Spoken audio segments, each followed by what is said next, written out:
pause, I gotta take these off. This is my first story time. I'm pretty excited about it. I hope you all are too. So let's get right into it. Hold up, pause. Okay, is this better? Is this better? Okay, welcome back to my YouTube channel. It's J Ayo, and let's get into it. If you are new, welcome. If you are returning, guys, what's up? Now, this is my first story time. If it gets 5 likes, I will make another story time. However, there are 3 things that you all need to do if you haven't done them, such as turning your post notifications on, 1, subscribing, 2, and 3, leaving a comment. Your comment, guys, helps me to improve the content. If the content is improved, you get better quality videos, and that is what I want to do, and have fun doing it. So without further ado, let's get into it. So this story time, it happens in the Caribbean, specifically in the Cayman Islands. That is where I'm from. Where I'm from originally is another Caribbean island, but that's a story for another day. So I joined the Cadet Corps in 2010 August, and I didn't finish completing it, or we didn't pass out until 2011. The way how the Cadet Corps works is that based on the high school that you go to, that's the detachment that you will be assigned to once completing. Now, after you've completed the recruit camp, which is where you get your half star, you then have the opportunity to go to annual camp. Now, the way how annual camp works, it's a 2-week camp, and the first week is where you do theory, which is study for your star 1, star 2, star 3, or star 4 exam. And then the second week is usually adventurous, and it usually has the 48-hour exercise. Now, the 48-hour exercise is pretty much the highlight of the camp, because you're practicing everything that you've been taught, but also if you have a low-key grudge against someone, you could have the opportunity to take it out at that time, but it wouldn't be in a very harsh manner. It'd just be more fun type thing. Now, the incident or the event that I went to happened in 2013. So at this time, being a 2-star corporal and a non-commissioned officer, I had to attend annual camp, I think a day or 2 days earlier, in order to be debriefed on how the camp was going to take place, what is my role, what are my expectations. Also, Trinidad and Tobago's cadet force, some of their cadets would be training with us, as it's a good way to meet friends, make connections, and have a good time. So the first week of annual camp happens, which is theory. I was going for my star 3, and at this time, I was being introduced to what it took to be a senior NCO, such as being the duty sergeant and all of that good stuff. When it came to the second week, I was debriefed on the 48-hour exercise, such as where I was going to be at. Now, I was very excited about this, because I wanted to be whichever side I'm gonna be on, it's gonna go down, because I want to get some action in. I want to have some fun. So I was debriefed, and I was told that I was going to be at the headquarters, or HQ, in the field. Now,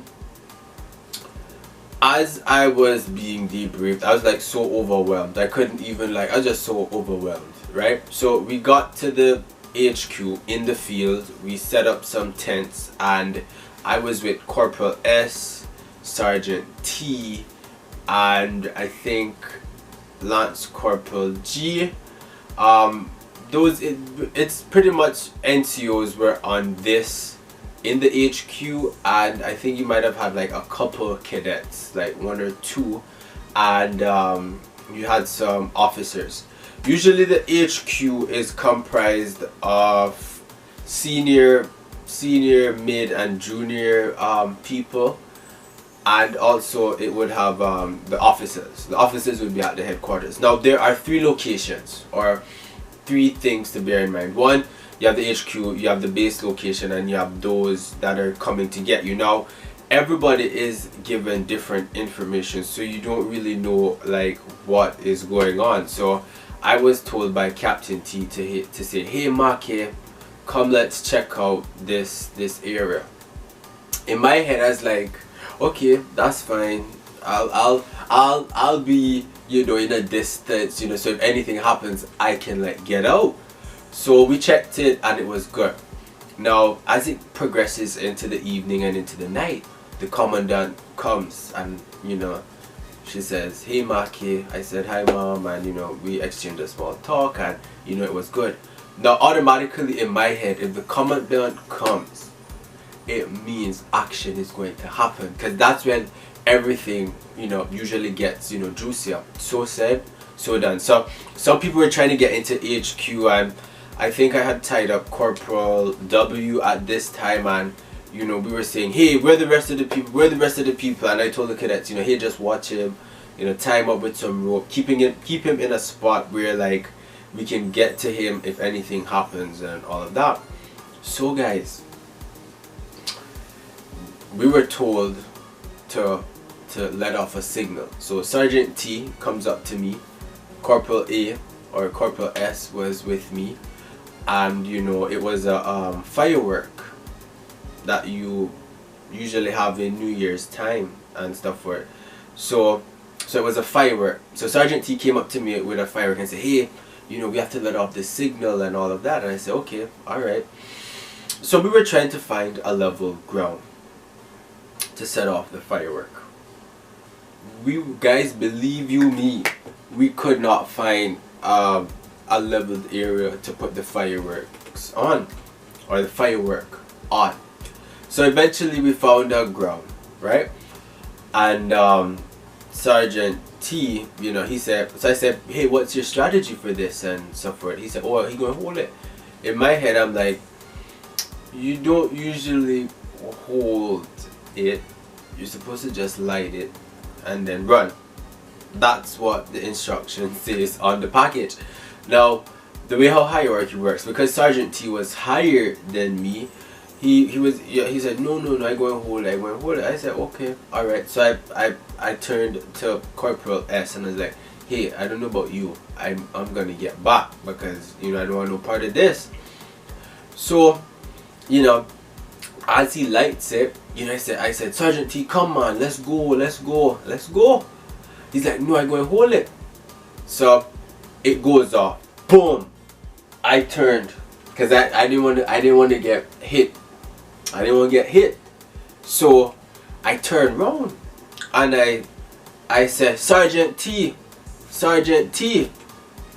My guy, you know, leaned over, so I went over and he was groaning. So I said, so I took the flashlight and I said, something not right, man, something not right. As I looked, you know, at his hand, you know, I could see, you know, that his thumb had been dislocated and it was just, you know, dangling. So I told Corporal S, I said, hey, get the Chief Petty Officer now, because he's the designated medical officer. And I was there with him and I was like, hey, it's okay. I was trying to console him, to like distract him, because as first aid certified, and I knew that if I distracted him, because he's in shock, it wouldn't really, he wouldn't really feel the pain as much. I don't know if that actually helped, but I was just saying like, hey, how are you? Like, this is nice, you know, everything's, you know, pretty good and so forth. And you know, he was barely, like, it was as if he was like in and out. And you know, when the Chief Petty Officer, when the CPO came and when the RSM came, they were like, hey Maki, what happened? And I told them the story. I was like, hey, he wanted to hold it, I told him not to hold it. And you know, and what happened was that I was the same one that that was with him when he was being transferred to the ambulance and all of that stuff. Now, guys, believe you me, I am glad I was the one. I wasn't the one that held it, because one, it would have, I wouldn't have wanted that for anyone. But I think if he hadn't done it, no one really knows what would have happened. So I think it was really good that he did that. He got a medal for bravery, and I really have to give him respect for that, because it probably wasn't fun having his thumb being dislocated and dangling, but it was really fun. But yeah, that's the end of the story time for that, guys. If you like it, please hit the like button. If we get it to 5 likes, I'll make another story time.